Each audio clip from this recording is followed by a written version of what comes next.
Hello friends, hello students. Square की बात करने जा रहे हैं। मेंसुरेशन चैप्टर के अंदर हम फॉर्मूले की बात करने जा रहे हैं। मेंसुरेशन फार्मूलाज हैं ये। तो मेंसुरेशन के अंदर 2D की बात करने जा रहे हैं। 2D और 3D दो होते हैं अपने, आपको पता होगा। 3D शेप्स होते हैं, 2D शेप्स होते हैं। 2D जो हम पेपर पे ड्रॉ कर सकते हैं, 3D जिनको हम ड्रॉ नहीं कर सकते, ठीक है।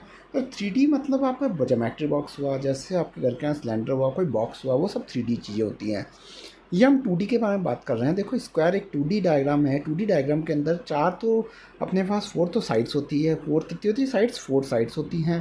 तो इधर जो पेरीमीटर है इधर 4A हो जाता है। 4A पेरीमीटर कैसे होता है?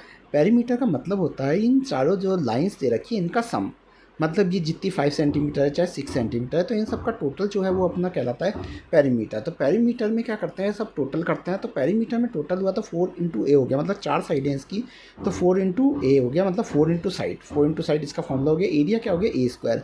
A स्क्वायर का मतलब है एरिया। एरिया अपने पास क्या होता है? 2 का इंटू होता है इसके अंदर, A × A। मतलब अगर 5 किया तो 5 × 5 हो जाएगा। अब ये कैसे होगा 5 × 5, वो आपको बता देता हूँ मैं।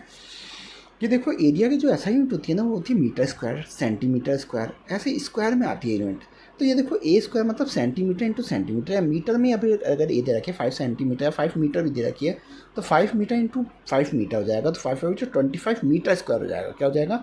मीटर स्क्वायर हो जाएगा। तो एरिया के में हमेशा स्क्वायर आता है। देखो इधर भी 2L+B आ रहा है, इधर 2L+B, यहाँ पे भी 2L है और 2B, मतलब 2L और 2B मतलब 4L भी हो जाएगा इसके अंदर। तो ठीक है, तो इस वजह से क्या होगा, इसके अंदर प्लस दे रखा है इसलिए इसके अंदर स्क्वायर नहीं होगा। लेकिन इधर देखो L × B दे रखा है, सेंटीमीटर इंटू सेंटीमीटर।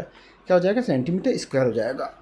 क्या हो जाएगा? सेंटीमीटर स्क्वायर हो जाएगा इसके अंदर, ठीक है, रेक्टेंगल के अंदर। उसी तरह से यहाँ आते हैं हम ट्रायंगल के अंदर। ट्रायंगल के अंदर हाफ बेस इंटू हाइट। देखो बेस सेंटीमीटर में है, हाइट भी सेंटीमीटर है। सेंटीमीटर सेंटीमीटर स्क्वायर हो जाएगा। तो एरिया की यूनिट हमेशा क्या आ रही है? स्क्वायर में आ रही है। मीटर स्क्वायर हुई, सेंटीमीटर स्क्वायर। उधर देखो सम जो है ABC तीनों साइडों का सम कर दोगे तो पेरीमीटर आ जाएगा।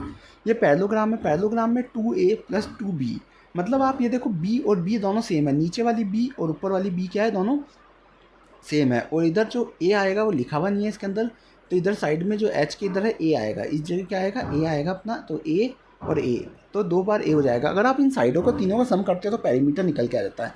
अगर इन चारों साइडों का सम आप करते हो, इन चारों साइडों को जितने भी सेंटीमीटर उनको प्लस कर देते हो, तो आपका सम आ जाता है। और सम आपका क्या कहलाता है? पेरीमीटर कहलाता है। एरिया में देखो बेस इंटू हाइट है, मतलब वापस से सेंटीमीटर इंटू सेंटीमीटर, क्योंकि बेस है और हाइट है।